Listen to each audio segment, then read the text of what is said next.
नमस्कार, सोनाली किचनमध्ये आपलं सर्वांचं मनापासून स्वागत आहे। आज आपण तयार करणार आहोत कारळ्याची चटणी। इथं 250 ग्रॅम मी कारळे घेतला आहे। शेगडीवर कढई ठेवले गरम करण्यासाठी। त्यामध्ये घालायचं एक 10 ते 15 मिनिटं हे कारळे चांगलं भाजून घ्यायचं। बघा काळे कुळकुळीत असे कारळे झालेत भाजल्यानंतर। आणि भाजल्यानंतर हे आता ताटामध्ये काढून घ्यायचं। थंड झाल्यानंतर छोट्या मिक्सरच्या भांड्यामध्ये पहिल्यांदा हे कारळे चांगलं बारीक करून घ्यायचं। आणि बारीक केल्यानंतर बघा ह्या चाळणीनं किंवा तुम्ही पीठ चाळता त्या चाळणीनं हे पावडर चाळून घ्यायची। बघा अशा प्रकारे ही पहिल्यांदा पावडर चाळून घ्यायची बघा। आणि सर्व मी हे चाळून घेतले। आता हे मी मिक्सरचं मोठं भांडं घेतले आणि मिक्सरच्या मोठ्या भांड्यामध्ये आता ही सर्व पावडर घालून घ्यायची।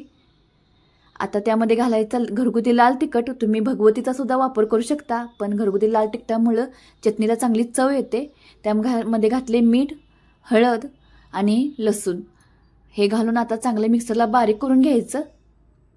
बघा तर कारळ्याची चटणी तयार झाली। ही चटणी आपण जेवणाबरोबर तोंडी लावायला खाऊ शकतो। खूप छान लागते ही चटणी।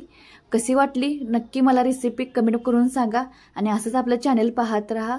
धन्यवाद।